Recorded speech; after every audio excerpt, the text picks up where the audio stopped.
dirahmati Allah Subhanahu wa taala di tempatnya masing-masing. Mudah-mudahan kita dengan kajian ini, mudah-mudahan ini gabungan antara sikap-sikap kita sebagai mukmin sekaligus juga sedikit sejarah tentang wabah di masa yang lampau dan bagaimana sahabat menyikapinya, sekaligus juga mungkin ada sedikit sisipan bahan persiapan kita untuk menghadapi bulan Ramadan, karena sekarang sudah di tanggal 4 Sya'ban 1441 Hijriah. Jadi saya tidak berdoa atau tidak mengharap-harap wabah ini bisa masuk ke bulan Ramadan. Saya justru berharap Allah Subhanahu wa taala mengangkat penyakit ini paling tidak dari sekitar kita, sehingga kita bisa masuk ke bulan Ramadan dalam keadaan yang lebih nyaman atau lebih tenang. Baik, bismillahirrahmanirrahim. Sebagaimana yang kita ketahui bahwa Allah Subhanahu wa taala berfirman di surah Al-Baqarah ayat 155 yang menjadi landasan akidah kita untuk menyikapi berbagai macam musibah, tidak terkecuali wabah ini, dengan firman-Nya, a'udzubillahi minasyaitonirrajim, bismillahirrahmanirrahim, walanabluwannakum bisyai'im minal khaufi wal ju'i wa naqsim minal amwali wal anfusi wath thamarat wa basyiris sabirin. Kemudian dilanjutkan dengan ayat 155 di surah Al-Baqarah yang sama, alladzina idza asabathum musibah qalu inna lillahi wa inna ilaihi raji'un. Shadaqallahul azim. Jadi Bapak-bapak sekalian, Allah sebenarnya sudah memberikan peringatan kepada kita, dan saya seingat saya ini ayat 155 ini agak sering saya bahas di kajian-kajian kita beberapa bulan yang lalu, dan ternyata konteksnya masih relevan dalam keadaan saat kita sekarang ini ya. Wala nabluwannakum itu asal katanya atau kata kerjanya fiilnya nabl ya. Nabl itu artinya menguji. Jadi ketika Allah ingin menguji kita dengan kalimat wala nabluwannakum, sebenarnya dengan wa nabluukum cukup sebenarnya. Tapi Allah menekankan dengan lam taukid dan nun taukid di situ untuk memastikan dan menguatkan pesan ini atau firman Allah ini. Wala nabluwannakum, Allah pasti uji ya kalian, mereka itu bisyai'im minal khauf, dengan sesuatu dari rasa takut ya, wal ju' dan rasa lapar, wa naqsim minal amwal, dan berkurangnya sebagian dari harta mereka, sebagian dari harta benda, wal anfus, dan jiwa mereka, yaitu dicobanya, kalau menurut Ibnu Katsir menafsirkan ini, dicobanya setiap orang yang beriman itu oleh Allah Subhanahu wa taala dengan sedikit rasa sakit, yaitu al anfus wath thamarat, dan kemudian dengan buah-buahan, gagal panen kalau ditafsirkan oleh Ibnu Katsir, wa basyiris sabirin, dan berilah kabar gembira, sampaikan kabar gembira kepada orang-orang yang sabar ya. Yaitu orang-orang yang alladzina idza asabathum musibah, yaitu orang-orang yang kalau ditimpa dengan satu musibah, qalu, yang pertama kali mereka keluarkan atau mereka ucapkan di dalam lisan mereka, tentu saja diyakini dengan hati mereka dan perbuatan mereka, terwujud dan tercermin di dalam perbuatan mereka, qalu inna lillahi wa inna ilaihi raji'un. Sesungguhnya segala sesuatu itu berasal dari Allah dan akan kembali kepada Allah Subhanahu wa taala. Jadi kata-kata tersebut kalau di Indonesia konotasinya, makna konotatifnya adalah orang yang meninggal, padahal sebenarnya ini penyikapan kita sebagai orang yang sadar bahwa segala sesuatu itu milik Allah. Jadi tidak selalu identik dengan ketika ada orang meninggal dunia. Justru dalam kondisi sekarang ini kita menyikapinya sebagai berikut.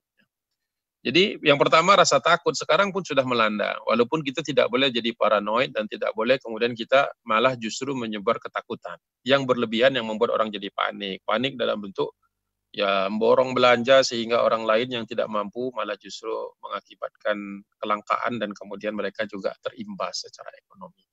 Ya, tetapi al-khauf ini real. Orang-orang ada rasa takut di dalam hatinya, bukan berarti kita menyikapinya, bukan berarti kita jadi tidak takut kepada Allah atau kita lebih takut kepada virus tersebut, bukan. Ya, tetapi yang ketakutan di sini adalah kita ingin menyelamatkan agama yang ada di dalam hati kita ini dan sekaligus juga menyelamatkan diri kita sebagai orang yang beriman sehingga kita bisa lagi melanjutkan kehidupan ini.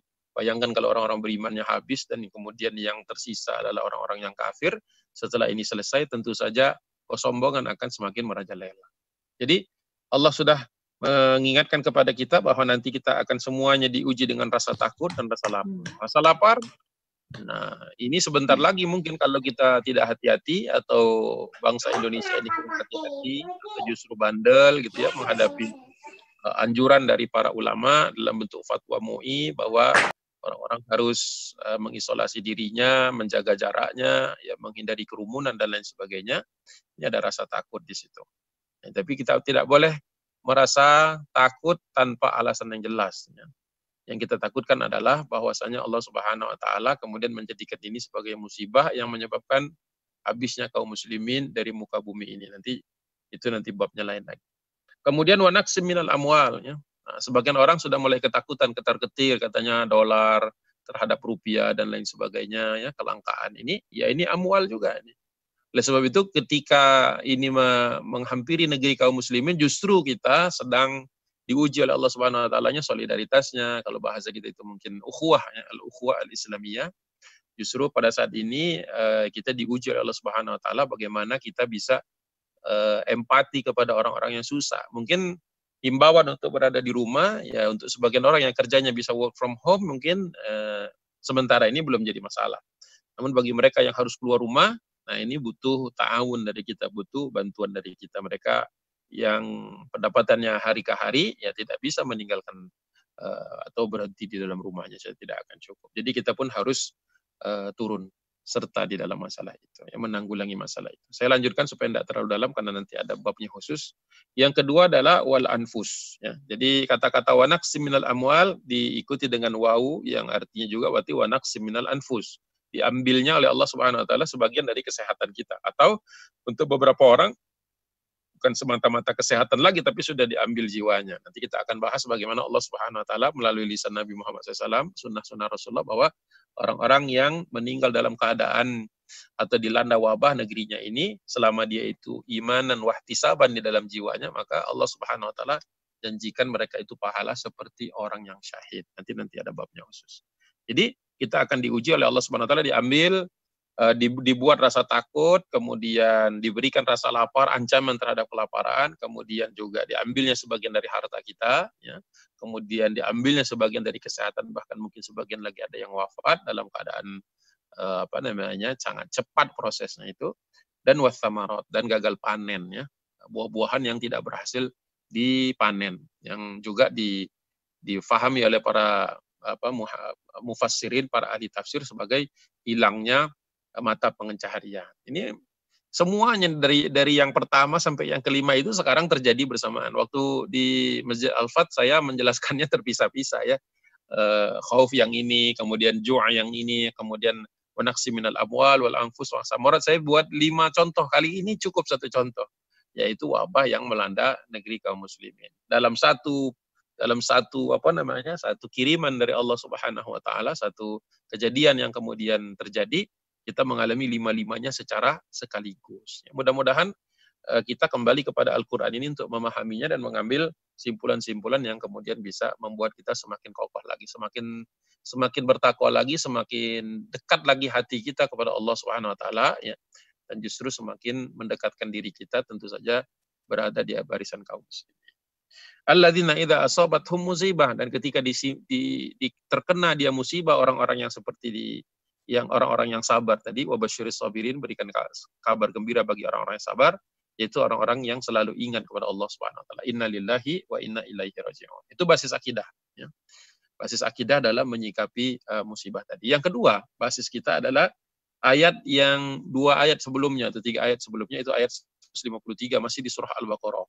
Ya ayyuhalladzina amanu sta'inu bis-sabri was-shalah innallaha ma'as sabirin. Sama-sama sabirin, tetapi kemudian di situ Allah menggarisbawahi, yaitu ya wahai orang-orang yang beriman, mintalah pertolongan kepada Allah Subhanahu wa taala itu dengan sabar dan sholat. Jadi ketika kita nanti diperintahkan di dalam rumah, sholat di rumah masing-masing, walaupun saya mengingatkan bahwa sholat di rumah itu bukan sholat sendiri-sendiri, tetap mendirikan sholat berjamaah, tetapi di rumah. Jadi tetap waktunya on time, di awal waktu, kemudian setiap bapak sekarang harus jadi imam. Nah, kalau itu juga mungkin di antara hikmah-hikmahnya, Allah ingin jadikan seluruh kepala keluarga kaum muslimin mampu menjadi imam. Kalau sebelumnya kita datang ke masjid jadi makmum. Nah, sekarang semua orang jadi imam. Ya, kalau mungkin sholat zuhur asar tidak terlalu berat mungkin dari segi ini. Tapi kemudian ketika ketemu maghrib dan isya dan subuh, harus siap menjadi imam di rumah. Artinya ada kesempatan untuk kita untuk meningkatkan kualitas bacaan tilawah kita, bacaan Al-Quran kita, kemudian rukun-rukun sholat kita, kemudian hafalan kita. Jadi ini cara kita meminta pertolongan. Ya ayyuhalladzina amanu sta'inu bis-sabri was-shalah. Dengan sabar. Sabar karena apa? Waktunya bisa panjang. Sementara mungkin kita berharap mungkin hanya 1-2 minggu, tetapi perhitungan para ahli epidemi dan lain sebagainya, orang-orang yang ahli memperkirakan kalau di Indonesia itu nanti Mei itu baru sampai kepada puncaknya. Mei akhir itu baru sampai kepada puncak. Wallahu a'lam bishawab, belum tentu terjadi, tetapi kalau seandainya itu terjadi, ini cukup panjang. Kita bicara bukan sekadar 2-3 pekan, tetapi kita bicara 3 bulan sampai 6 bulan sampai betul-betul bersih. Berarti ini seperti dikatakan oleh Agim itu, ini suatu maraton, ini bukan sprint, ini bukan siapa yang cepet-cepetan selesai, tetapi siapa yang bisa bertahan cukup lama. Nah, bertahan ini kalau kita punya resourcesnya enak mungkin, ya tinggal nunggu waktu, istilahnya tinggal baca banyak kan ibadah, tetapi bagaimana saudara-saudara kita yang tidak seperti itu, dia tidak punya saving yang cukup, tidak punya tabungan dan sebagainya, tidak bisa work from home. Nah, di sini berarti as-sabru was-salahnya ini adalah kita juga membantu sahabat-sahabat kita, saudara-saudara kita dari yang terdekat dengan cara-cara yang aman, tidak menimbulkan segala macam penyakit dan penularan, supaya mereka juga bisa sabar dan bisa juga menikmati sholatnya di rumah. Kenapa? Karena innallaha ma'as sabirin. Jadi Allah Subhanahu wa taala itu menjanjikan kebersamaan kepada orang-orang yang sabar, orang-orang yang sabar dalam konteks yang luas. Itu basis akidah kita. Kemudian bagaimana kita menyikapinya secara muamalah. Jadi tadi akidah, ini sekarang sikap kita ketika punya masalah seperti ini. Ya. Itu diambil dari hadis yang cukup panjang dari Amir bin Sa'ad bin Abi Waqqas ketika bapaknya mendengar atau mendapatkan ada orang bertanya kepada Usamah bin Zaid. Siapa Usamah bin Zaid ini radhiyallahu anhu? Adalah Usamah bin Zaid bin Harithah, yaitu anak dari anak angkatnya Rasulullah sallallahu alaihi wasallam. Ya. Nah, itu ketika itu ada yang bertanya kepada dia, madza sami'ta min Rasulillah sallallahu alaihi wasallam fit ta'un. Ada yang bertanya kepada Usama dan didengar waktu itu oleh Amir bin Sa'ad bin Abi Waqqas. Apa yang kau dengar dari Rasulullah SAW tentang ta'un? Ta'un itu maksudnya wabah. Apa saja wabahnya? Bisa penyakit camper, bisa penyakit pes, lepra, dan lain sebagainya. Spanish flu lah, macam-macam ya. Corona ada yang COVID, ada yang lain sebagainya, itu semua. Bagaimana menurut Rasulullah? Kemudian dijawab oleh Usama bin Zaid. Faqala Usama, qala Rasulullah sallallahu alaihi wasallam, at-ta'unu rijsun. Rijsun ursila ala ta'ifatin min bani Israil au ala man kana qablakum. Kata dia. Rasulullah bersabda bahwa at-ta'un, penyakit yang namanya penyakit wabah ini, rijsun, adalah sebuah kotoran. Sebuah kotoran ditafsirkan oleh para ulama juga bisa jadi azab, ya, azab. Yang ursila ala ta'ifatin min bani Israil, yang dulu pertama kali pernah diutus atau dikirimkan oleh Allah Subhanahu wa taala kepada sebagian dari Bani Israil. Sebagian yang ngeyel, ya.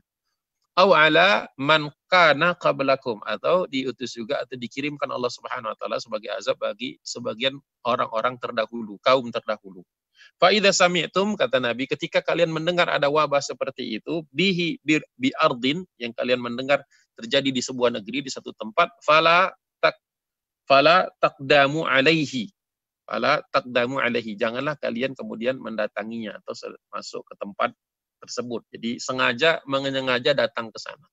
Ya. Fala taqdamu alaihi. Kalau sekarang mungkin dengan teknologi yang kita miliki, dengan pakaian dan sebagainya, mungkin untuk orang-orang tertentu, misalnya seperti petugas kesehatan, ya, nakes, atau kemudian petugas logistik nanti yang ditunjuk oleh pemerintah, dan kemudian juga pembawa barang-barang bantuan, dan kemudian juga tim pengaman. Mungkin mereka tidak mau masuk ke sana untuk membantu meringankan dan lain sebagainya atau mencegah penyebaran. Ya, tetapi bagi orang yang tidak berkepentingan, tidak boleh secara individual memasuki tempat itu. Karena kata Nabi, fa idza sami'tum bihi bi ardin fala taqdamu alaihi. Jangan kalian masuk mendekati tempat itu. Wa idza waqa'a bi ardin wa antum biha, tetapi kalau wabahnya itu mendatangi negeri yang engkau ada di dalamnya, jadi terjadinya di wilayah kita, di area kita, di negeri kita, maka fala takhruju firaran minhu. janganlah kalian melarikan diri keluar, melarikan diri darinya. Jadi spesifik sekali Rasulullah membahas tentang ini di dalam hadis yang cukup panjang ini, bahwa kalau terjadinya di tempat kita, maka jangan kita keluar dalam rangka firoron. Firoron itu melarikan diri, berarti mencari selamat sendiri. Mencari selamat sendiri, tetapi dalam prakteknya dia membahayakan orang lain. Karena orang yang sudah ada di satu tempat yang terjadi wabah atau tadi tidak bisa tahu apakah dia sudah terjangkit atau tidak. Nah, sekarang terbukti dengan teknologi yang sekarang ini, teknologi kesehatan sekarang, terbukti bahwa orang yang kelihatannya sehat ternyata membawa carrier, membawa virus tadi ke tempat orang-orang yang kebetulan saja mungkin yang bawanya ini fit. Jadi dia mungkin sehat waktu membawanya nih. Ketika sampai ke satu tempat, menyebarkan di tempat itu di mana banyak orang-orang yang tidak sehat atau kurang sehat atau mungkin pertahanan tubuhnya sedang turun, maka yang terkena adalah orang lain. Maka kita menimbulkan satu musibah di satu tempat. Jangan dipikir nanti tidak dihisab. Ya. Jangan dipikir kita tidak, saya enggak tahu, enggak bisa di akhirat nanti. Saya enggak tahu. Saya enggak tahu kalau saya bawa virus, mana saya tahu. Enggak boleh, karena asumsinya kalau ada terjadi di satu tempat itu persentasinya sekian persen kita dapat. Dan Rasulullah sudah melarang, fala takhruju firaran minhu. Janganlah kalian keluar melarikan diri. Situ firar di situ maksudnya atau artinya yang secara spesifik adalah melarikan diri untuk mencari selamat. Ya. Nah, sekarang kita kan tiap hari kita mendapatkan berita-berita yang di mana ada orang yang melawan mengatakan saya enggak begini, saya enggak begitu, saya cuma ini, cuma itu dan lain sebagainya. Bahkan ada yang mudik dan sebagainya, sudah dikasih tahu bahwa kalau mereka pulang akan begini-begini. Ya sekarang ya ada resiko di mana negeri-negeri atau kampung-kampung yang mereka datangi ya tertular, yang tadinya mungkin free sekarang tercemar. Gitu ya. Walaupun mungkin alasannya ya bisa syar'i, bisa tidak. Gitu. Jadi jelas penyikapan kita secara muamalah, kalau kita ada di luar jangan masuk ke dalamnya. Karena ada juga yang termotivasi karena uang. Ini kan manusia ini kadang-kadang melihat musibah ini jadi peluang gitu ya. Jadi wah ini ada orang susah di sana, ada orang begini, pasti dia butuh ini. Maka dia jual ke sana dengan harga yang mahal. Nah, ini juga tidak boleh. Apalagi kemudian dibawa ke sana ditawarkan nih harganya sekian, ini mengambil keuntungan dalam keadaan kesempitan. Padahal di zaman beberapa kali paceklik di Madinah, para sahabat yang melakukan itu bukan naikin harga, malah justru menggratiskan. Masih ingat kisah tentang paceklik yang terjadi di Madinah di zaman Rasulullah SAW? Ada sahabat yang bernama Utsman bin Affan radhiyallahu anhu, yaitu menantu Nabi sendiri. Ya, dia sengaja mendatangkan 1000 unta yang membawa bahan makanan. Kemudian sampai ke Madinah itu dia bagikan dengan gratis. Sampai Rasulullah mengatakan tidak ada yang bisa membahayakan Utsman setelah ini. Ya. Jadi justru dalam keadaan susah, di mana semua orang mengalami musibah, apapun jenis musibahnya, justru perilaku para pebisnis Muslim yang mengerti syariat, yang mengerti aturan, bukan mencari profit di dalam keadaan seperti itu. Ya, bukan mencari profit, malah justru membuat atau memberikan mengambil keuntungan akhirat. Ini menyikapinya seperti itu. Kemudian di sini diriwayatkan bahwa hadis tadi yang panjang tadi saya sebutkan tadi nomornya 3214 di dalam kitab Sahih Bukhari. Itu cara kita menyikapi secara muamalah. Kemudian secara ilmiah bagaimana? Secara ilmiah bagaimana? Ya. Rasulullah Shallallahu Alaihi Wasallam pernah bersabda dari Abu Abdurrahman dari Abdullah an Nabi Shallallahu Alaihi Wasallam qala. Rasulullah berkata, ma anzalallahu da'an illa anzalalahu dawain, ya, atau dawaan. Ma anzalallahu da'an illa anzalalahu dawaan. Tidak mungkin atau tidaklah Allah Subhanahu wa taala itu menurunkan sebuah penyakit kecuali Allah Subhanahu wa taala itu juga menurunkan obatnya. Nah, gitu.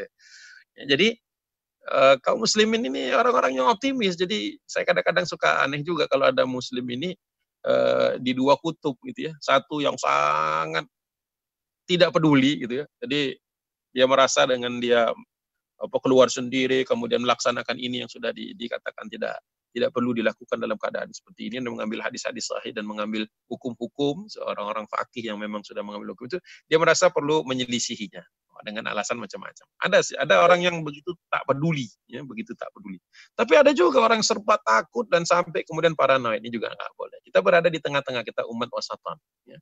Jadi ketika Rasulullah SAW mengatakan ma anzalallahu da'an illa anzalalahu dawaan, kecuali Allah Subhanahu wa taala juga turunkan turunkan juga obat di situ, maka kita yakin ini tinggal masalah waktu saja, insya Allah serumnya atau antivirusnya ini akan ditemukan oleh manusia.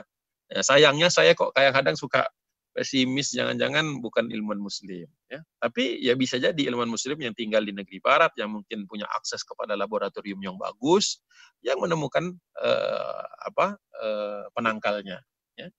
Nah, harusnya negeri-negeri kaum muslimin ya, kalau memang kita mengikuti sunnah Nabi SAW adalah yang pertama kali menemukan obatnya. Karena apa? Karena manfaatnya bagi seluruh umat manusia. Tapi kalau yang menemukannya perusahaan-perusahaan perusahaan-perusahaan farmasi yang profit oriented, habis sudah. Ya, ini mereka akan meraup keuntungan dengan besar. Bahkan kita tahu berita-berita bahwa banyak obat-obat dan alat-alat yang kemudian beredar ternyata tidak bisa diandalkan. Jadi memang ilmuwan-ilmuwan kaum muslimin tertantang untuk menemukannya dan kemudian menjadi yang paling terdepan untuk menanggulangi masalah.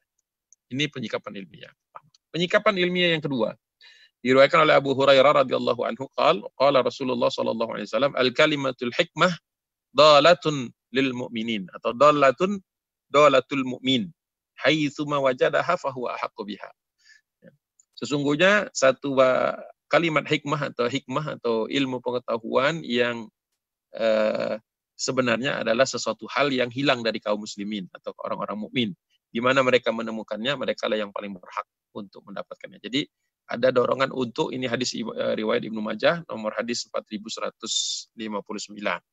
Itu bahwa kaum muslimin itu haruslah orang-orang yang melihat berusaha untuk mendapatkan keselamatan dengan cara ya melihat juga aspek medis, kemudian aspek syariahnya juga, dan aturan-aturan yang sudah digariskan oleh Rasulullah di dalam hadis-hadis yang sudah disebutkan sebelumnya. Jadi secara ilmiah ada dua tadi. Yang pertama, kita meyakini bahwa tidak ada penyakit ya, kecuali Allah Subhanahu wa taala turunkan juga obatnya. Tinggal saja manusia perlu ikhtiar, karena memang kita itu tidak cukup dengan bertawakal kepada Allah Subhanahu wa taala, tapi juga harus juga berikhtiar, bagian dari tawakal kita. Yang kedua tadi, bahwa kaum muslimin itu adalah orang-orang yang tidak bosan-bosannya untuk mencari dan kemudian menyelesaikan masalah yang dihadapinya, termasuk juga wabah yang ada di depan.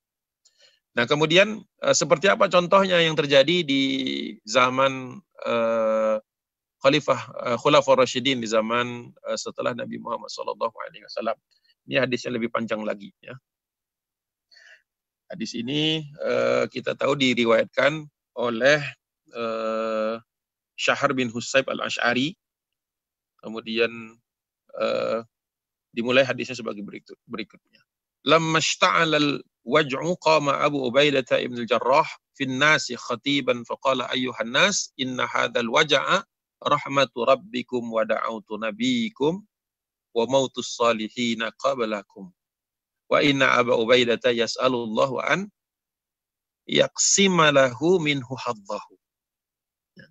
Hadis ini dimulai dengan perkataan ketika wabah itu merajalela atau sudah mendatangi satu negeri. Waktu itu kita tahu terjadinya di kota Al-Amwas atau Amwas atau Imwas, tergantung nanti kita mana yang kita pergunakan. Ketika sampai ke satu tempat yang disebut dengan Amwas itu negeri di Palestina sebenarnya, tetapi di dekat Sungai Yordan, jadi tidak jauh dari negeri Yordan sekarang. Ya, karena Abu Ubaidah sendiri kemudian setelah meninggal dunia itu dikuburkannya justru di wilayah Yordan, jadi di sebelah timur dari Sungai Yordan yang memisahkan antara Filistin dengan Urdun. Ya. Tapi peristiwanya itu terjadinya di Palestina atau di sisi sebelah barat Sungai Yordan. Ya. Apa yang terjadi di situ? Sampai ke negeri tersebut, yang waktu itu pemimpinnya Abu Ubaidah ibn al-Jarrah radhiyallahu anhu, salah seorang sahabat Nabi Muhammad SAW. Bahkan di dalam beberapa kali kesempatan Rasulullah menyebutnya sebagai ahlul jannah. Ya. Apa yang terjadi di situ? Dia kemudian berkhutbah di depan kaum muslimin semuanya. Jadi memberikan arahan. Ya. Faqala ayyuhan nas, wahai sekalian manusia, inna hadzal waj'a rahmatu rabbikum. Sesungguhnya apa yang menimpa kalian ini adalah apa yang dikenal sebagai ni'mat katanya ya. Sesuatu rahmatu rabbikum. Rahmatu rabbikum. Kenapa Abu Ubaidah mengatakan wabah ini suatu rahmat? Kita lihat penjelasannya. Wa da'autu nabiyikum wa mautus salihin qablakum. Dan ini adalah sesuatu yang bahkan bukan ditakuti oleh orang-orang yang beriman zaman dahulu, justru sesuatu yang diharapkan. Diharapkan itu maksudnya ketika sudah menimpa, ya di situ mereka berharap Allah Subhanahu wa taala selalu bersama mereka sampai akhir, sampai mereka meninggal dunia. Ya.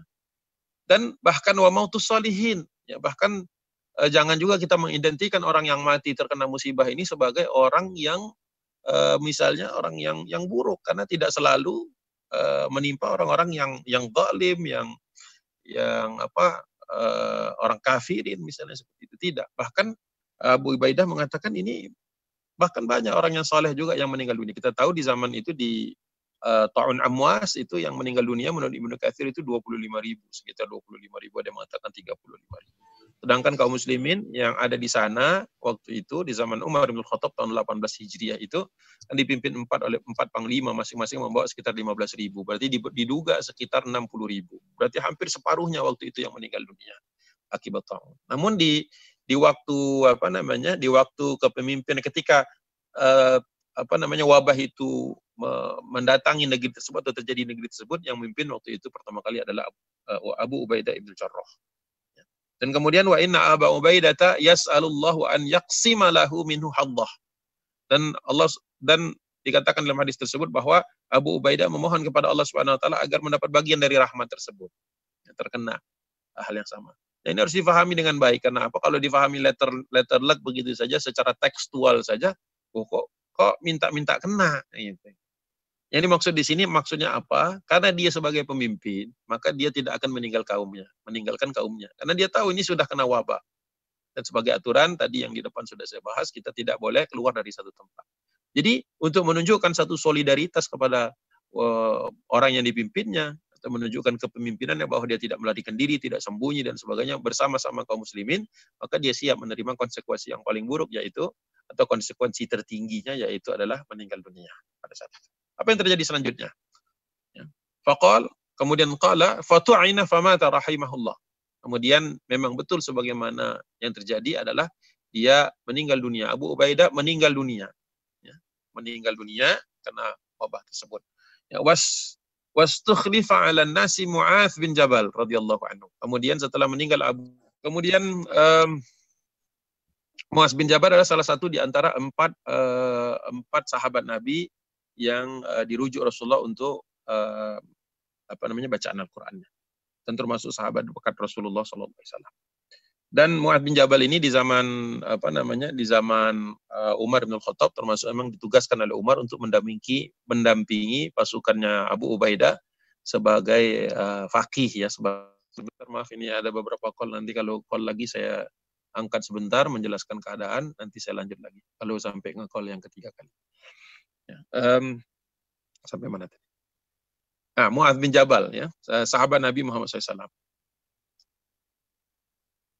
Kemudian dia faqama khatiban ba'dahu, kemudian dia juga berkhutbah setelah dia diangkat sebagai pengganti Mu'adz bin Jabal. Jadi difahami bahwa ketika wabah ini terjadi di awalnya itu eranya Abu Ubaidah. Tidak lama setelah itu, waktunya berselang sangat pendek, kemudian Mu'adz bin Jabal. Setelah itu nanti baru Amr bin As. Faqala ayuhan nas inna hadzal waj'a, sama dia juga berpidato sama dengan pidatonya Abu Ubaidah ibn Jarrah. Sesungguhnya apa yang menimpa kalian ini rahmatu rabbikum. Jadi pemimpin muslim itu ciri khasnya adalah memberikan ketenangan. Jadi tidak membuat orang panik atau justru tidak menipu-nipu dengan keadaan. Jadi dia tidak mengatakan enggak ada masalah, enggak juga begitu. Atau dia kemudian serba takut malah melarikan diri, membuat chaos, membuat orang kehilangan arah, tidak juga begitu. Jadi pas di tengah-tengah. Pemimpin kaum muslimin itu ciri khasnya adalah memberikan ketenangan dan memberikan arahan kepada orang-orang. Jadi dikatakan ya sama seperti tadi. Wa da'autu nabiyyakum kemudian wa mautus salihina qablakum. Jadi dia juga mengatakan jangan takut. Ya, kalau memang akan menimpa kita, maka tidak mungkin lolos juga kalau Allah sudah memang menakdirkan kita. Namun kita tetap berusaha. Oleh sebab itu dia berdiri dan memberikan satu penguatan. Wa inna Mu'adzan yas'alullahu an yaqsima li ali Mu'adzin minhu haddahu. Kemudian dia mengatakan, kalau memang musibah ini memang sudah ada alamatnya kepada kami, maka aku pun berdoa agar keluarga kami pun, kata dia katakan, keluarga Mu'adz pun siap menghadapinya. Dan betul, kemudian dilanjutkan oleh perawi hadis ini, fatu'ina ibnuhu Abdurrahman bin Mu'adz famata. Kemudian memang wabah tersebut kemudian juga mengenai anaknya lebih dahulu, yaitu Abdurrahman. Abdurrahman bin Mu'adz yang pertama kali kena. Kemudian tidak lama setelah itu kena juga kepada Mu'adz bin Jabal. Jadi dia ayah dan anaknya juga wafat dalam keadaan terkena wabah. Setelah itu, apa yang terjadi setelah itu? Kita lihat falamma mata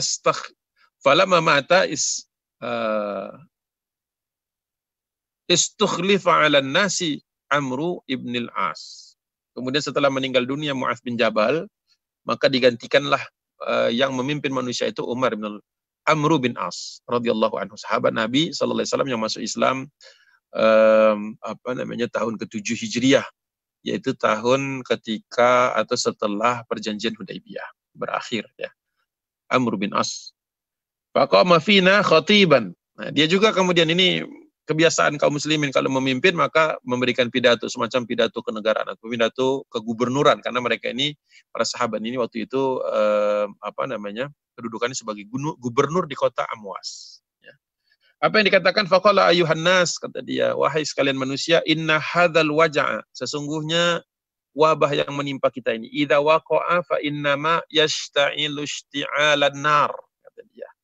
Sesungguhnya dia menyebar seperti layaknya api menyebar. Kalau kita ketahui api itu tentu saja perlu oksigen ya. Kemudian pembakaran itu adalah ketika dia menemui materi yang lain, bahan yang lain yang bisa dibakar. Jadi seperti kita melihat api menjalar dari satu medium ke medium lain, misalnya seperti kertas misalnya kebakar, maka kertas-kertas itu akan terbakar sampai kertas terakhir dan tidak ada lagi yang bisa dibakar, baru dia berhenti. Tapi kalau di seberang sana ada lagi, maka dia akan nyamber. Jadi ternyata Amr bin As ini seorang pemimpin yang analisisnya kuat. Jadi dia melihat, ketika dia berpidato, dia memberikan alternatif. Jadi memberikan alternatif satu pandangan. Kalau pidatonya Abu Ubaidah ibn al-Jarrah tadi dan kemudian Mu'adz bin Jabal menggambarkan bahwa mereka sudah pasrah. Pasrah artinya memang sudah apa yang mereka lakukan sudah mereka lakukan dan wabahnya tetap tidak hilang, tetap di situ. Berarti mereka tegar untuk menghadapi itu. Jadi tidak menjadi orang yang kemudian melakukan hal-hal yang dilarang oleh agama, ya, karena kita juga, saya mudah mulai nih melihat tanda-tanda ini, mulai manusia mulai kembali kepada kesyirikan ya, ketika menghadapi masalah yang mereka tidak tahu bagaimana menyelesaikan. Padahal jelas dari dua pidato tadi, sesungguhnya itu adalah kematian yang dinanti-nanti oleh sebagian orang yang beriman. Kalau memang harus mati, karena status seseorang yang wafat di dalam keadaan terkena musibah, terkena wabah, itu adalah kesepakatan para ulama adalah seorang yang nilainya itu seperti orang yang syahid. Jadi seperti itu. Jadi apa yang dikatakan setelah itu, kata dia, menyebarnya seperti menyebarnya api. Sekarang ini kan ada video-video yang dibuat ya, bagus untuk melukiskannya, ya, menggambarkan petunjuk dari Amr bin As ini, dikatakan ya seperti video yang menggambarkan terbakarnya korek api yang disusun berderetan, berjejer. Nah, ketika korek api itu sampai ke satu tempat yang korek api berikutnya hilang atau ditarik, maka korek api itu berhenti membakar, tidak bisa menyentuh korek api berikutnya, berhenti di sini, ya, di satu atau dua orang yang kemudian melarikan. Ini yang kemudian direkomendasikan oleh Amr bin As. Apa rekomendasinya? Fa inna mashta'ila ishti'ala, betul nggak? Ya. Fa inna ma yashta'ilu, ya. Fa inna ma yashta'ilu ishti'a. Sebentar. Fa inna ma yashta'ilu ishti'alan nar fatajabbalu minhu fil jibal. Fatajabbalu minhu fil jibal, kata dia. Maka hendaklah kalian berpencar, ya. Jadi asal katanya itu jabal itu, jabbala, itu artinya orang-orang itu naik ke satu tempat, berpisah. Jadi naik ke gunungnya itu bukan ngumpul di sebuah titik, bukan pindah dari kota Amwas ke gunung di satu titik, tetapi bahasanya itu adalah fatajabbalu minhu fil jibal. Ya, jadi menarik tuh kalau dilihat dari segi bahasa, bahwa naiklah kalian, memencarlah kalian ke gunung-gunung, naik ke atas gunung dan memencar. Kalau yang sudah pernah ke Yordan, saya baru sekali lewat. Ketika kita berada di lembah Yordan itu, di sebelah, di samping sungai Yordan itu, memang bentuknya itu seperti di dalam kuali, jadi memang titik terendah itu adalah sungai Yordan dan Laut Mati itu. Maka kalau kita melihat ke sisi timur, ke sisi Yordan itu dia pegunungan. Maka kalau kita ada di Yordan bisa melihat ke wilayah Palestina dari atas gunungnya. Dan kalau kita melihat Palestina juga seperti itu. Ya. Jadi membayangkan ketika perintah itu turun dari Amr bin As dengan kata-kata fa inna mashta'ilu isti'ala fa inna mashta'ilu isti'ala nari fatajabbalu minhu fil jibal. Karena penyakit ini menyebarnya seperti api yang menyebar, ya, perlu medium, maka hendaklah kalian naik ke atas gunung, berpencar-pencar naik ke atas gunung. Kenapa? Karena begitu tidak ada yang bisa dibakar lagi, tidak ada mediumnya. Kalau sekarang itu virus itu kalau dia ada di udara sekian jam atau berada di baju atau ada di tanah atau ada di rumput atau ada di apa yang ada di luar itu, maka ada waktunya di mana ketika waktu itu sudah lewat maka dia akan mati. Kenapa dia bisa terus? Ketika dia masuk ke manusia, jadi nempel ke manusia, masuk ke dalam tubuhnya, kemudian yang biasanya mereka langsung cepat berkembang biak itu adalah di sel-sel yang ada di paru-paru. Makanya ciri khas yang terkena COVID-19 ini adalah paru-parunya yang dikejar lebih dahulu, kemudian dirusak, dan kemudian akhirnya mereka kesulitan dalam bernapas. Nah, ketika kemudian kita memisahkan diri satu dengan yang lain, ada jarak, ya, bukan kemudian bermusuhan, tapi menjaga jarak. Kalau digambarkan di dalam hadis itu, naik ke atas gunung dan berpencar, ya, naik ke atas gunung dan berpencar, maka kita memutus rantainya. Ya. Subhanallah, ini hadis 1400 tahun yang lalu, atau katakanlah hadis mulai dikumpulkan 150 Hijriah atau 200 Hijriah, ya berarti sekitar 1250 tahun yang lalu atau 1350 tahun yang lalu sudah dalam sebuah hadis yang digambarkan secara gamblang. Jadi mengatasi wabah itu bukan suatu yang baru. Yang baru itu adalah menemukan serumnya, menemukan obat-obatan yang membuat seseorang itu bisa kembali fit, dan kemudian bisa mengatasinya. Ya. Bukan virus itu sendiri. Jadi sudah ada. Nah, ketika yang itu terjadi, ternyata ini juga menarik karena ketika hadis tersebut dilanjut tidak serta-merta orang-orang terima. Ya. Kemudian faqala lahu Abu Wathilata al-Hudzaili. Ya. Kemudian berkata salah seorang ketika Amr bin As berpidato dengan pidatonya tadi, ternyata tidak semuanya oke. Ada seorang yang bernama Abu Wathilah al-Hudzaili, ya, al-Hudzaili. Ini radhiyallahu anhu, sahabat Nabi juga. Kata dia berkata kepada mengomentari pidatonya Amr bin As tadi dengan perkataan kadzabta, engkau berbohong atau engkau pembohong. Ya. Dia katakan ya nanti saya baca itu. Memang di mute dulu, nanti kalau ada pertanyaan ditulis dulu. Nanti ada waktu, mudah-mudahan nanti pas setelah jam 21, sekarang jam 20.41, ya 15 menit lagi nanti insya Allah, atau 16 menit atau 20 menit lagi nanti akan ada sesi tanya jawab. Nanti yang bertanya di unmute, jangan semuanya, nanti rame bunyinya ya. Yang bertanya aja yang nanti di unmute. Baik, saya lanjutkan dulu. Karena hadisnya panjang, ini masih satu hadis. Ya. Contohnya tadi. Siapa namanya tadi? Abu Wathilah al-Hudzaili. Kemudian berkata, kadzabta, kata dia, engkau berbohong. Wah, ini sahabat dengan sahabat. Yang satu Amr bin As, yang satunya lagi Abu Wathilah. Sama-sama sahabat Nabi, sama-sama pernah bertemu dengan Nabi, sama-sama beriman kepada Allah SWT ketika bertemu dengan Nabi SAW. Yang satu mengusulkan sebagai seorang gubernur Amwas, mengatakan, hendaklah kita menyebar. Karena penyakit ini seperti api membara, api yang membakar permukaan. Harus menyebar, kata dia. Ternyata ada yang mendebat, dia katakan, kadzabta, engkau tuh bohong, pembohong. Wallahi laqad sahibtu Rasulullah sallallahu alaihi wasallam. Kata dia, demi Allah sesungguhnya aku adalah sahabatnya Rasulullah sallallahu alaihi wasallam. Kalau di sini terjemahkan menyertai, tapi maksudnya aku juga sahabat. Jadi yang satu ngomong, yang satunya lagi untuk menopang argumennya, dia katakan saya juga sahabat Nabi. Saya kalau ngeliat ini kadang-kadang suka ngebayangin orang yang suka ngeyel-ngeyel gitu kan. Tapi ya, di sahabat Nabi punya pendapat yang berbeda, kita hormati. Apa pendapat? Kata dia, kadzabta wallahi laqad sahibtu Rasulullah sallallahu alaihi wasallam wa anta syarrun min himari hadza. Ya. Ini juga pedas juga ngomongnya. Jadi dikatakan sesungguhnya engkau wa anta syarrun, kata dia. Sesungguhnya engkau lebih buruk min himari hadza, daripada keledai aku ini. Waduh. Ini kalau bahasa kita sekarang mencela sekaligus membuli, ya kan? Harusnya kalau dia tidak sepakat, kasih tahu dong solusinya apa gitu. Jangan cuma mengatakan kau pembohong, saya juga sahabat Nabi. Ya, engkau ini lebih buruk daripada himarku ini. Ngajak debat ini berarti. Ya. Padahal ini sudah, wabah ini sudah membunuh banyak orang, sudah membuat mati banyak orang dari ketika masih dipimpin Abu Ubaidah dan ketika dipimpin oleh Mu'az bin Jabal. Ini Amr bin As ngasih solusi di debat. Di debat gitu ya, di debat dengan perkataan yang buruk. Ya. Tanpa menjatuhkan seorang sahabat pun ini ya manusia bisa saja emosi, bisa jadi dia kemudian meluap dan sebagainya, atau dia tidak setuju dengan pendapat itu. Wallahu a'lam bishawab. Nah, kita lihat apa reaksi dari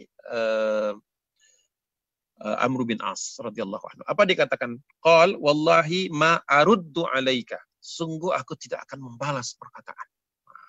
Ini pemimpin yang cerdas nih ya, pemimpin yang mementingkan kesehatan banyak orang, kewarasan banyak orang, dan nggak ngeladenin satu dua orang yang ngeyel-ngeyel seperti ini. Masya Allah, ini contohnya relevan sekarang. Ya.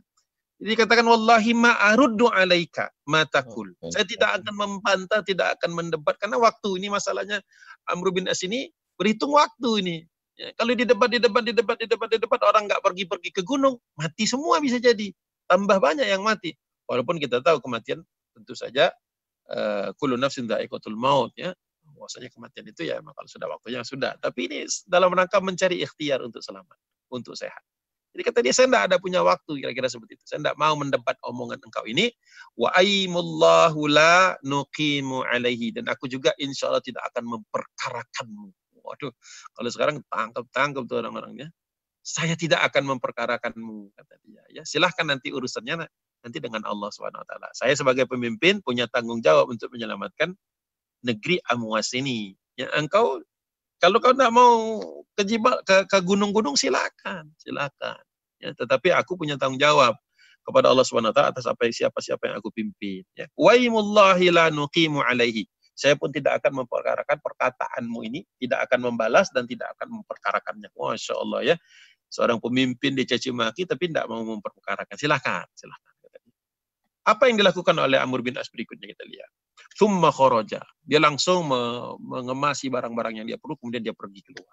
Jadi dia sudah berpidato, banyak yang mendengar, satu orang yang mendebat, tapi kata Amr bin As, dia melawan atau dia membalas perkataan tersebut dengan perbuatan. Dengan perbuatan yang akhlakul karimah, akhlaknya baik. Apa dia katakan? Dia langsung keluar, ya udah saya tidak mau debat, tidak ada urusan sama ini, kau mau tinggal di Amwas silahkan, mau ikut ke gunung, menyebar di gunung bersama saya, monggo, ayo. Tsumma kharaja wa kharajan nas. Nah, ya. Setelah dikasih contoh, bukan hanya diomongin, tapi dikasih contoh. Ada juga pemimpinnya, ngomongnya A, kerjanya B. Nah, itu lain lagi tuh. Ini ngomongnya A, kerjanya A. Nyuruh orang berangkat ke gunung, dia juga berangkat ke gunung. Padahal kita tahu tinggal di kota, ya tentu saja lebih nyaman daripada gunung, kan? Atau di tempat di pedalaman. Jadi tsumma kharaja wa kharajan nasu fatafarraqu anhu, dan mereka mengikuti saran dari Amr bin As tadi, fatafarraqu, menyebar. Jadi naik gunungnya bukan kayak kita piknik, bukan piknik naik ke gunung terus kemudian gelar tikar ngumpul-ngumpul di situ lagi, ya sama aja. Di atas gunungnya juga akhirnya kemudian nyebar virus. Jadi naik fatafarraqu, dan mereka memencar. Seperti sebagaimana rekomendasi dari Amr bin As sebagai wali dari kota Amwas. Apa yang terjadi setelah itu? Alhamdulillah, wa dafa'ahullahu anhum. Allah Subhanahu wa taala akhirnya melenyapkan, memutus rantai dari penyebaran at-ta'un al-amwas. Jadi di beberapa broadcast saya lihat ada juga yang menerjemahkan ta'un amwas itu sebagai wabah wabah penyakit. Ya, padahal amwas itu maksudnya negeri, satu negeri. Jadi ta'unnya yang generik. Ta'un atau al-waqa'ah tadi sama dengan artinya wabah. Ya. Nah, disebut ta'un amwas karena waktu itu mengambil peristiwa yang terjadi di kota Amwas tahun 18 Hijriah di zaman khalifahnya Amirul Mukminin Umar bin Khattab radhiyallahu anhu, di satu negeri yang dipimpin oleh 3 orang sahabat. Abu Ubaidah ibn al-Jarrah wafat syahid, kemudian Mu'adz bin Jabal radhiyallahu anhu wafat syahid, insyaallah bersama anaknya bahkan, dan kaum muslimin seluruhnya. Kemudian dipimpin oleh Amr bin As, penyakitnya stop. Nah, sekarang kita mau menilai bagaimana? Apa kita menilai Abu Ubaidah sebagai orang yang nggak mau berusaha? Tidak. Sudah berusaha. Ya. Wa dafa'allahu anhum. Ya, kemudian Allah Subhanahu wa taala mengangkat wabah tersebut dari mereka. Ya. Jadi Allah Subhanahu wa taala juga melihat usaha manusia. Jadi setelah ada yang usahanya sudah maksimal, dapat terkena wabah, alhamdulillah. Akhirnya sebagaimana kemudian kalau sempat waktunya ada hadis satu lagi, tapi kalau nggak sempat juga nanti mungkin untuk pertemuan berikutnya yang membahas secara spesifik bahwa orang yang syahid, orang yang terkena wabah itu ketika meninggal dunia itu adalah dengan syarat sabiran, sabar, dan kemudian muhtasiban sebagai orang yang yakin kepada takdir Allah Subhanahu wa taala, itu mendapatkan pahala sebagaimana orang yang syahid, ya. Jadi kita bisa menilai bahwa orang-orang di eranya atau di zaman ketika dipimpin oleh Abu Ubaidah dan Mu'adz bin Jabal sudah melakukan apa yang mereka harus lakukan. Hanya saja waktu itu pemimpinnya tidak melihat ada alternatif yang lain. Jadi mungkin sudah dilakukan apa yang mereka bisa lakukan, tidak disebutkan. Dan tidak perlu kita mencela perlakuan apa yang terjadi, karena kita tidak mungkin mencela orang yang syahid. Itu yang pertama. Yang kedua, ketika dipimpin oleh Amr bin As, ketika dia melakukan pendekatan-pendekatan yang rasional, pendekatan untuk menghindari wabah juga kita lihat ternyata disetujui. Jadi hadis ini belum selesai, satu baris lagi. Qala fabalagha dzalika Umar bin Al-Khattab. Ya. Min ra'i amru. Ya, jadi dikatakan di situ sampailah fabalagha dzalika, sampailah keputusan dari kebijakan dari Amr bin As tadi sampai kepada Umar bin Khattab sebagai Amirul Mukminin. Jadi dari gubernur sampai kepada khalifah. Sampai ke kebijakan Amr berubah. Berubah dengan cara tadi naik ke atas gunung dan menyebar. Apa ini? Min ra'i amru, ya. Pandangan terhadap pandangan dari kebijakan dari Amr tadi sampai kepada Umar bin Khattab, wallahi demi Allah ma karihahu. Ternyata itu tidak dibenci oleh Umar. Maksudnya apa? Umar sepakat, ya. Sepakat dengan pendekatan atau kebijakan tadi, ya. Kebijakan tadi supaya jadi kebijakan dari Amr bin As tadi disepakati atau disetujui oleh Umar bin Khattab. Jadi alhamdulillah tidak ada yang dicela oleh Umar, baik itu keputusan dari Ubaidah bin Al-Jarrah maupun Mu'adz bin Jabal, kemudian juga Amr bin As, tidak ada. Bahkan mungkin yang terakhir ini justru menyelamatkan jiwa kaum muslimin. Karena kita perlu ketahui tahun 18 Hijriah sebenarnya musuh itu masih banyak ya waktu itu. Ya, Persia, Bizantium masih banyak. Karena setelah peristiwa Amwas ini, Amr bin As kemudian memimpin pasukan untuk membebaskan negeri Mesir. Ya, jadi ini satu peristiwa yang terjadi di tengah-tengah Fathu Syam, ya, wa Misr, ya, di satu babak kecil di dalam satu episode penaklukan Syam dan Mesir, ya, di zaman Umar bin Khattab. Alhamdulillah, seandainya mereka tidak melakukan itu bisa jadi korbannya lebih banyak. Jadi korbannya ada yang mengatakan 25.000, ada yang mengatakan 30.000, ada yang mengatakan 35.000. Tapi ya berkisar di antara itu, dari 60.000 kaum muslimin yang diberangkatkan menuju Syam. Jadi separuhnya, Masya Allah, yang meninggal dunia itu sahabat-sahabat besar, ya, sahabat-sahabat yang ada yang bahkan beberapa kali disebut oleh Nabi SAW orang yang ahlul jannah. Jadi kita pun tidak mencela orang yang meninggal karena wabah, karena dia begini, karena begitu, dia banyak ini dan ini. Tidak perlu kita label-labeli, gitu ya. Tidak perlu kita tambah-tambahkan zon kita, persangka-persangka kita. Kalau dia meninggal dunia, kita doakan. Kalau dia muslim, kita doakan waktu meninggal itu sabar, dalam keadaan sabar, dan kita doakan juga dia dalam keadaan sabiran orang yang berharap kepada Allah Subhanahu wa taala, muhtasiban, ya, muhtasiban, orang yang penuh dengan hisab atau mengingat tentang hisabnya. Dengan seperti itu kita nanti bisa mengambil mengambil ibrah bahwa ini hadisnya terdapat di dalam hadis riwayat Ahmad. Jadi di dalam Musnad Imam Ahmad hadis nomor 1605. Ini kisah yang cukup panjang. Nah, karena saya lihat waktu kita sudah 20.53, berarti ada sekitar 7 menit lagi masih bisa saya tambahkan sebelum sebelum tanya jawab tentang dalil tadi orang yang bertahan di rumah itu syahid. Ya. Ini diriwayatkan oleh siapa? Dari Aisyah. Aisyah annaha qalat, dari Bunda Aisyah radhiyallahu anha berkata, Sa'altu Rasulullah sallallahu alaihi wasallam, aku bertanya kepada Nabi Muhammad SAW anit ta'un, terhadap ta'un, wabah ta'un. Fa'akhbarani, kemudian Rasulullah SAW mengabarkan kepadaku, fa'akhbarani Rasulullah sallallahu alaihi wasallam annahu kana adzaban. Sesungguhnya ta'un itu adalah adab. Bagi siapa? Yab'atsuhullah ala man yasha. Jadi ta'un itu kata Rasulullah adalah bisa dilihat sebagai satu adab bagi yang ditimpakan Allah bagi siapa yang Allah kehendaki. Jadi bisa jadi. Jadi jangan juga kita, ada juga sebagian orang yang mulai mulai kurang sabar kali ya. Jadi memaki-maki toh, ya memaki-maki keadaan. Saya tadi harusnya sudah mau menikah nih, gara-gara tahun jadi nggak bisa. Saya nih harus ada bisnis besar nih, deal besar nih, gara-gara tahun jadi putus. Saya begini macam-macam, 1.000 orang 1.000 keluh kesah. Mudah-mudahan kita tidak termasuk yang berkeluh kesah. Karena apa kata Nabi SAW? Annahu kana adaban yab'atsuhullahu ala man yasha. Allah tuh ada juga yang mau ditarget sama Allah nih, orang-orang yang memang harus mati dalam keadaan kena adab ta'un. Walaupun tidak semua yang mati dalam keadaan ta'un itu kena azab Allah. Kenapa? Hadis yang berikutnya. Faja'alahu rahmatan lil mu'minin. Tapi bagi orang yang beriman, rahmat. Makanya tadi jangan kaget, jangan bingung dengan kok sepertinya Abu Ubaidah kok kayak berdoa kepengen dapat. Bukan kepengen dapat, kalau dapat siap. Maksudnya begitu. Ya. Jadi waja'alahu rahmatan lil mu'minin, kata Rasulullah. Ini perkataan Nabi SAW. Ta'un itu ada sisi azabnya untuk sebagian orang yang memang Allah Subhanahu wa taala tentukan sebagai orang yang perlu kena azab di dunia ini. Ada juga yang kemudian ini rahmatan lil mu'minin. Nah, terus bagaimana? Walaisa min rijalin yaqa'u ta'una fayamkuthu fi baitihi sabiran muhtasiban, kata Nabi SAW. Dan tidaklah seseorang laki-laki, tapi sebenarnya maksudnya perempuan juga, karena rajul di situ bukan berarti laki-laki saja, yang terkena ta'un, padahal pada saat itu sudah berupaya dia fayam kusu, dia menetap tidak keluar dari fi baitihi, dari rumahnya, dalam keadaan sabiran. Jadi kalau ingat sabiran ini, ingat yang ayat 153 lagi tadi ya. Ista'inu bis sabri was salah.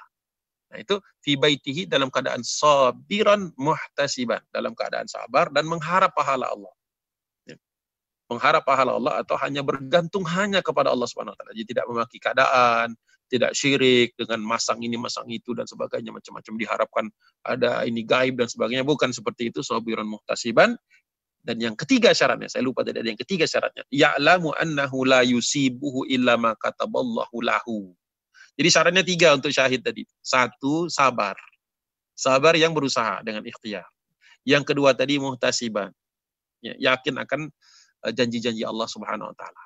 Yang ketiga ya'lamu annahu, dan mengetahui, ya, punya ilmu. Ya, makanya kita tuh perlu setiap hari menambah ilmu atau mendapatkan ilmu atau meminta ilmu, mencari hikmah tadi, ya, bahwasanya hikmah itu adalah milik kaum mukminin, ya. Ya'lamu annahu la yusibuhu, dan tidak dia yakin, seyakin-yakin, tahu setahu-tahunya bahwa tidak mungkin menimpa dia illa ma kataballah, kecuali sudah ditulis sama Allah. Sudah ditulis sama Allah. Nah, menyimbangkan ini ketika Umar bin Khattab mendatangi Amwas, ketika tahu bahwa ada musibah di Amwas, itu Umar datang karena peduli. Tapi sebelum sampai Amwas sudah di-stop oleh rombongan yang dikirim oleh Abu Ubaidah. Jangan masuk sini karena daerah ini ada tang. Jadi Umar pulang. Dan Abu Ubaidahnya juga tetap tinggal di sana. Jadi ilama kataballahu lahu, sudah tertulis di dalam ditulis oleh Allah, sudah ditakdirkan oleh Allah Subhanahu wa taala akan terjadi seperti ini. Illa kana lahu mithlu ajris syahid, ya, kecuali, ya, dengan memenuhi syarat yang 3 tadi, ya, tidak akan seseorang laki-laki yang terkena wabah ta'un kemudian tinggal di dalam rumahnya sabiran muhtasiban, ya'lamu annahu la yusibuhu illa ma kataballahu lahu, illa kana lahu mithlu ajris syahid, kecuali dia mendapatkan pahala seperti orang yang syahid. Hadis riwayat Imam Ahmad, hadisnya itu di ujung-ujung nih, hadis 24.943 oleh Syekh Sya'ib Al-Arnaut dalam kitabnya Ta'liq Musnad Ahmad, yaitu Imam Ahmad itu hadisnya musnadnya panjang, ya. Nah, yang mentakliknya juga lebih panjang lagi, ya, sampai 50 jilid. Jadi kalau beli itu harus beli satu rak sendiri. Satu kitab namanya Ta'liq Musnad Ahmad, ditulis oleh Syekh Syu'aib Al-Arnaut, mengatakan bahwa hadis Imam Ahmad yang satu ini sahih sesuai dengan standarnya Imam Bukhari. Itu ada di Ta'liq Musnad Imam Ahmad, juz ke-43 dari 50 juz. Ya Allah, satu kitab 50 juz. Hadis nomor 230 atau halaman 235. Nah, ini yang mungkin sebagai penutup karena waktu kita sudah pas jam 21. Sudah ada 4 yang kita bahas hari ini. 1 tentang penyikapan kita secara akidah. Ada 3 ayat di situ tadi, 155, 156, 153 Al-Baqarah. Kemudian bagaimana kita menyikapinya secara ilmiah, bahwa tidak ada penyakit kecuali ada obatnya, dan bahwa hikmah itu adalah yang paling berhak kaum muslimin. Jadi harus kita itu risetnya ilmuwan muslimin harus maju. Kemudian yang keempat tadi kita bahas tentang kisah sejarahnya yang panjang tadi, yang hadis yang membahas tentang tiga sahabat sebagai pemimpin. Kemudian yang kelima, berarti ada lima bagian ini, bahwa kalau kita bertahan di rumah dalam rangka memutus rantai penyebaran dari ta'un versi 2020 ini, maka mudah-mudahan kita terhitung sebagai amal soleh, sekaligus juga kalau memang ternyata setelah usaha kita juga masih terkena, sabiran muhtasiban ya'lamu annahu la yusibuhu illa ma kataballahu lahu. Yakin bahwasanya kalau memang kena memang sudah bagian dari takdir Allah. Mudah-mudahan 3 itu terpenuhi, insyaallah kita dakhulal jannah, masuk surganya Allah Subhanahu wa taala.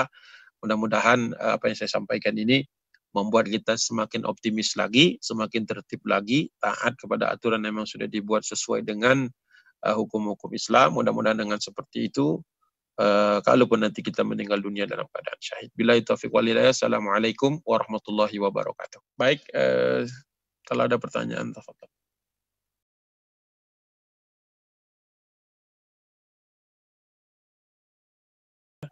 Apakah corona ini pernah terjadi di bulan Ramadan? Tidak pernah terjadi di bulan Ramadan.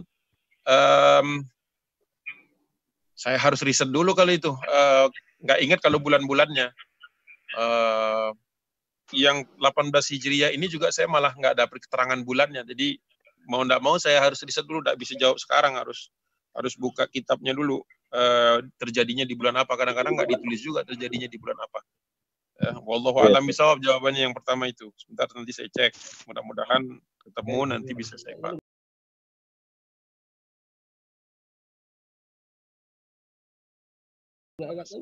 Yang kedua, tidak terkena taun semuanya. Maksudnya itu tidak meninggal semua karena taun. Maksudnya bukan tidak kena semua. Karena di zaman Rasulullah itu ketika Syam terkena, itu juga ada yang menyebar di tempat lain, ada yang pernah di Irak, tapi nggak pernah ada yang sampai mati habis. Maksudnya begitu, bukan berarti tidak terkena semuanya pada saat yang bersamaan. Ya, artinya kita yakin bahwa setelah selesainya wabah COVID-19 ini, insya Allah orang beriman tetap akan ada yang meninggal, akan ada tetap tersisa atau masih hidup. Namun berapa banyak yang meninggal dunia yang kita jadi concern kita juga kan. Seperti itu.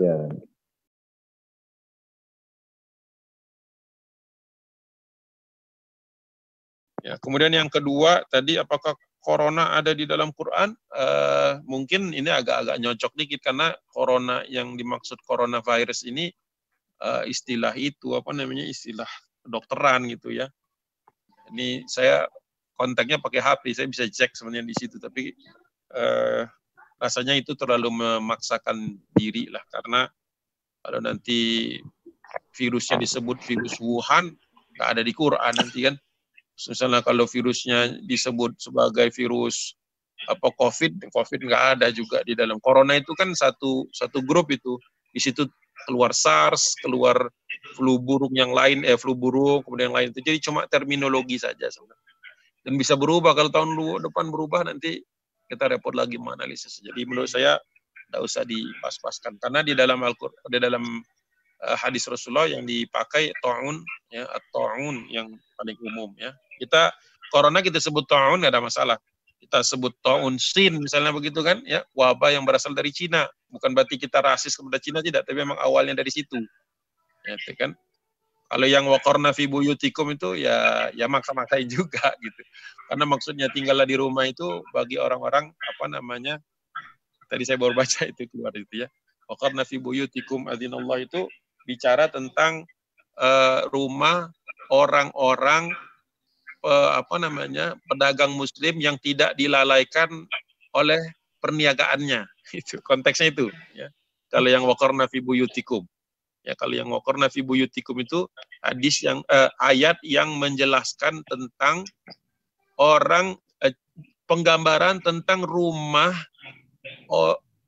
orang-orang Muslim, ya, orang-orang beriman yang perdagangannya tidak membuat dia lalai. Gitu.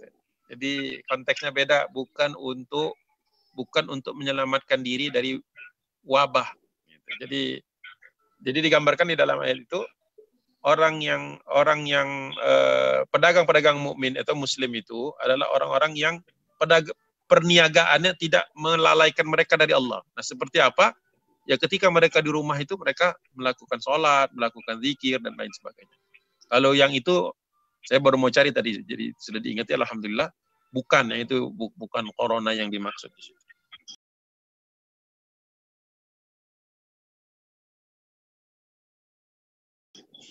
Kemudian mana tadi rasio? Ya kita di tengah-tengah. Ya, ada yang full iman, rasanya juga nggak pas ya kalau disebut full iman, karena kalau kita bicara full iman kan berarti meyakini hadis juga kan, bukan hanya Al-Quran kan, hadis juga. Nah kalau dia full iman, di tengah dia. Jadi bukan berarti ada yang rasional, ada yang irrasional.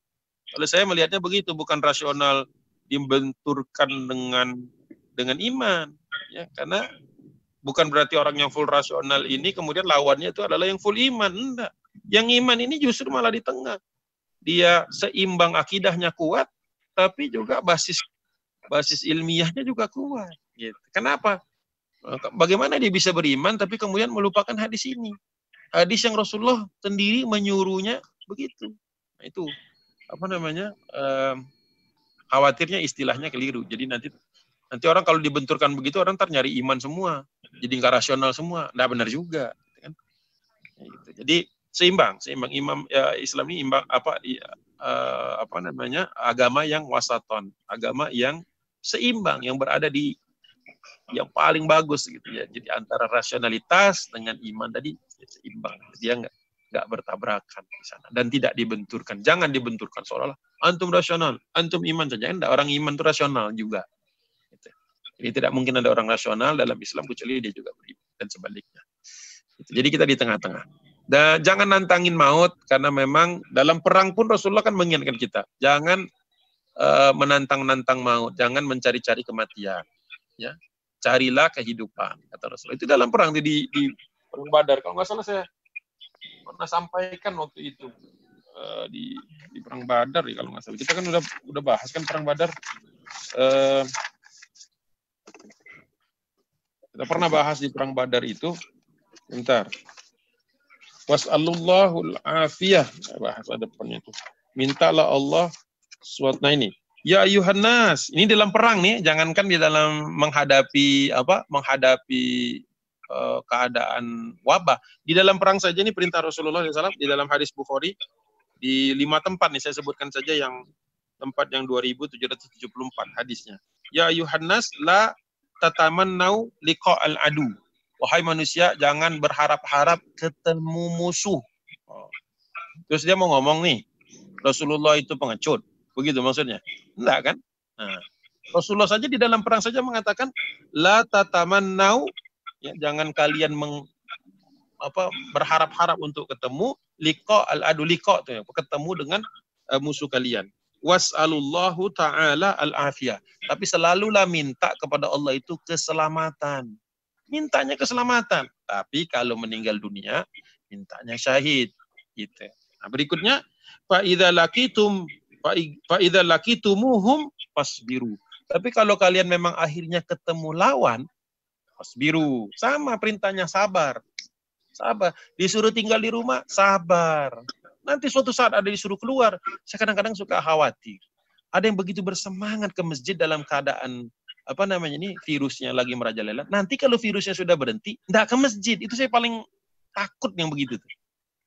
Pas lagi masjid aman, enggak datang. Pas lagi masjid enggak boleh didatengin, kepengen datang. Semoga bukan begitu. Ya.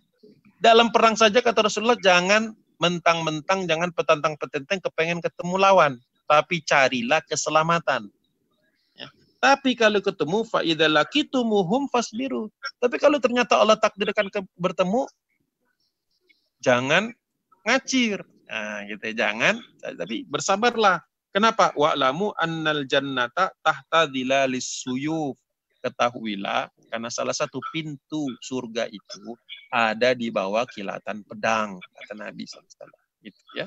Jadi kita pun harus seimbang ketika melihat keadaan ini. Jadi yang paling beriman bukan berarti yang paling petantang-petenteng, paling merasa paling berani, paling merasa tidak ada masalah. Bukan begitu, tidak begitu ngelihatnya.